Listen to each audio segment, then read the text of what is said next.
a igreja, tanto a igreja católica quanto as igrejas protestantes ou evangélicas de emoção, de culto pentecostal, precisavam muito mais do Velho Testamento. Por quê?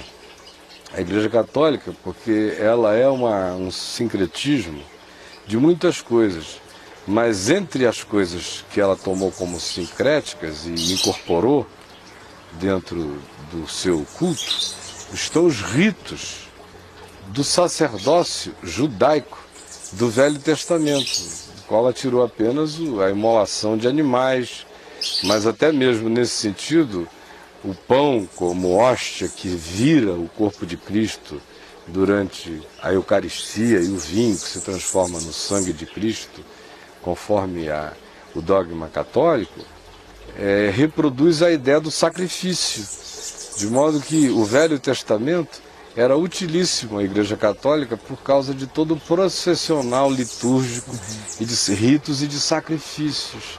Então, para quem não pregava a palavra como a Igreja Católica não fazia, ela nem pregava e nem deixava o povo ler, ela só oferecia o rito do sacrifício da missa. Então, o Velho Testamento era útil a ela, porque supostamente isso vinha da Bíblia, do que ela queria que da Bíblia viesse. Porque da mesma Bíblia no Velho Testamento também se dizia: não farás para ti imagens de escultura, mas essa é uma coisa que ela selecionava, deixava do lado de fora.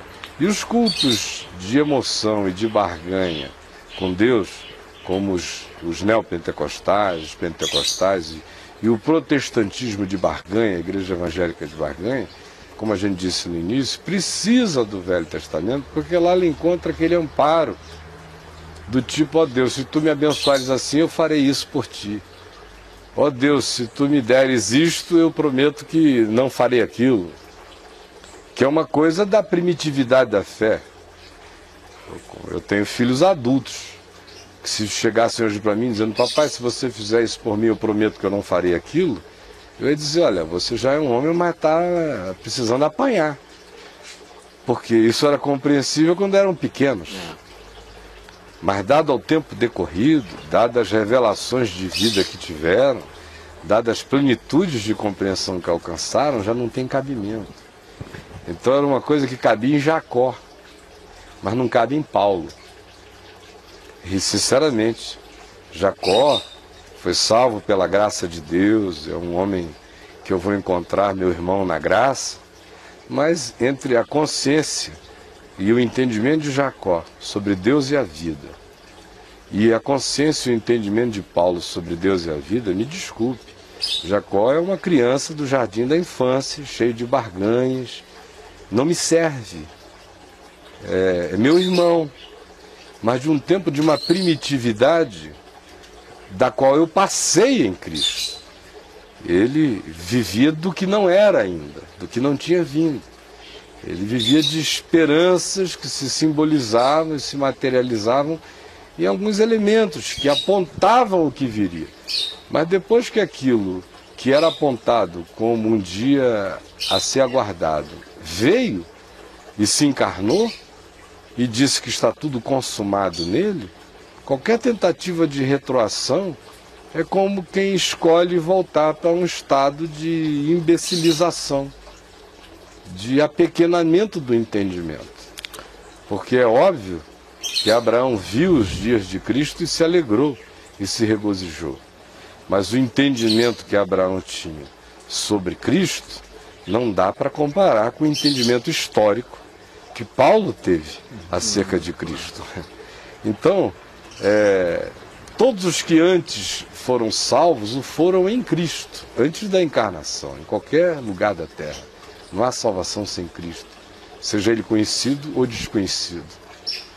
Mas depois que ele se encarnou, eu não troco o entendimento que nele eu possa ter e que no Evangelho eu alcanço, pelo melhor da compreensão e do entendimento espiritual de quem quer que tenha vindo antes.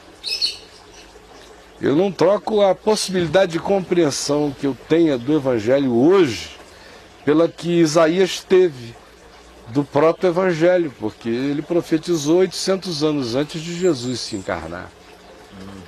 Eu prego o Cristo encarnado. ele profetizava a esperança da encarnação. Então, quem é que está em vantagem para discernir e compreender historicamente o significado das coisas? É Jacó na antiguidade, é Moisés lá no deserto de Midian peregrinando com o povo, depois de ter passado a vida educado na corte egípcia, com todas as perversões da corte egípcia, e 1300 anos antes de Jesus, ou aquele que, após a manhã da ressurreição, compreendeu o significado do verdadeiro êxodo, que não tira você das garras de Faraó e nem do Egito, mas liberta você das garras da morte, do diabo, do inferno, da religião, até da lei de Moisés.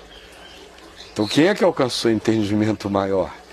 Então por que eu vou voltar para a primitividade das coisas se eu já nasci para além da primitividade delas?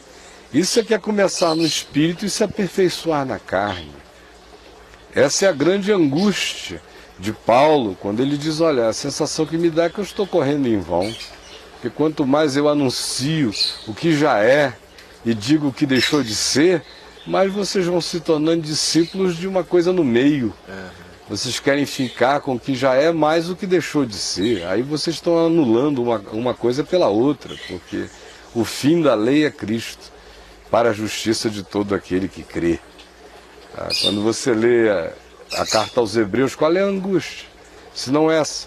Pessoas que tinham entendido supostamente que em Jesus tudo tinha ganho a sua completude, estavam agora querendo fazer termos de conciliação com as coisas que não eram, que eram apenas válidas enquanto aquele que viria não tinha vindo. Mas depois que aquele que veio chegou e se encarnou, o que o anunciava como sombra perdeu seu significado diante da concreção, da materialização, da encarnação, da concretude daquele que antes era uma promessa e agora é um fato da história. O testemunho é que, de fato, em Cristo, a graça e a verdade se encontraram e se beijaram. E, de fato, Deus se encarnou em Cristo. E tudo mais para trás só tem validade se reforçar o significado do que Jesus ensinou, com a clareza do que Jesus ensinou. Mas se obscurecer, se relativizar, ou se quiser tornar-se um apêndice forçado do que em Jesus já elimina tudo que antes era apenas simbolização, porque em Jesus tudo virou plenitude, a tentativa de agregar essas coisas de novo com o mesmo peso é trabalhar contra a encarnação, é trabalhar contra o próprio Evangelho, de modo que, nesse sentido, toda hora eu vejo o Velho Testamento sendo usado para desconstruir o Novo. Toda hora eu vejo o Velho Testamento sendo usado para minimizar as implicações do alcance da salvação, da libertação, da graça e do significado de Jesus para o indivíduo e para a humanidade como um todo. E o que o Novo Testamento denuncia como pecado. Como pecado também, sendo minimizado pelo Velho, porque no Velho Testamento, apesar de que a gente não pode acusar o Velho Testamento disso, porque todos esses homens que de fato andaram com Deus tiveram interioridade, sem interioridade ninguém anda com Deus, mas a consciência do Velho Testamento era de uma interioridade que só se expressava através de ações.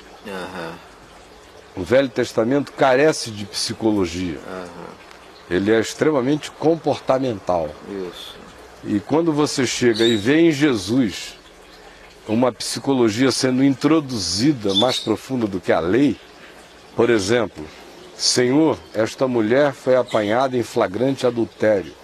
Na lei, Moisés nos manda que tais pessoas ou mulheres sejam apedrejadas. Tu, pois, que dizes, Jesus diz, quem dentre vós estiver sem pecado, seja o primeiro que lhe atire pedra. Então, pelos critérios do Velho Testamento, o adulto era o cara que tinha praticado o adultério e tinha sido apanhado em flagrante adultério. Isso do ponto de vista da punição social dele. Um apedrejamento que receberia. Em Jesus, não tem pedra, porque sempre tem pedra. E não é da mão dos outros me julgando, é da minha consciência. E ele reforça, é o significado da consciência.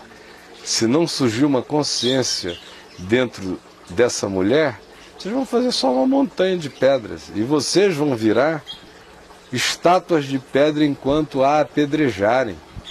Porque quem com ferro fere será ferido, e quem com pedra pedrado ficará. Vai virar pedra também. Então, no Velho Testamento, o processo, conquanto houvesse interioridade, era de uma expressão muito mais de valores que se expressavam para o lado de fora, porque a primitividade da sociedade era assim. A gente tem que sempre lembrar que Jesus se encarna depois dos gregos terem expandido a consciência humana extraordinariamente em relação à filosofia e à pré-psicologia que os gregos trouxeram. O mundo não só tinha as estradas romanas para que se viajasse pelo mundo de então, mas tinha uma evolução, um salto qualitativo de consciência que os gregos tinham dado na interiorização, como nunca antes na história humana. Então, a revelação acontece não apenas no ambiente imediato do judaísmo, ela leva em consideração o ambiente da universalidade, porque a vontade de Deus não era falar aramaico com quem falava aramaico, ou hebraico com quem falava hebraico, era se comunicar com o mundo inteiro, porque Deus estava em Cristo, reconciliando consigo mesmo o mundo e fazendo de nós, que agora cremos, ministros dessa reconciliação, rogando nós aos homens de todo o mundo, em todas as línguas, em todos os povos, que se arrependam, porque Deus em Cristo não imputou a nenhum homem a sua iniquidade, antes convida todos a se reconciliarem com Ele, apesar de que Ele já determinou um dia pelo qual Ele haverá de julgar o mundo inteiro, também em Cristo Jesus. Essa é a mensagem que eu tenho que levar, que todos nós temos que levar. O que passar disso, sinceramente, está trabalhando contra o Evangelho. Ainda que seja usando o Velho Testamento, a questão não é ser bíblico, a questão é ser, de fato, discípulo de Jesus. A minha biblicidade só faz sentido se ela for fundada na encarnação de Jesus e no ensino do Evangelho. Porque o biblicismo que existe por aí, em geral, é contra o Evangelho. É um cara que quer fazer uma sistematização da Bíblia toda, aproveitar tudo até o que já caiu em obsolescência. Ele se torna um cultuador do livro Bíblia Sagrada, e enquanto isso ele usa a Bíblia sem querer ou inconscientemente para destruir aquilo pelo que Jesus morreu, ou trabalhar para reforçar aquilo contra o que Jesus existiu, embora aquilo fosse praticado em nome de Javé, em nome de Deus.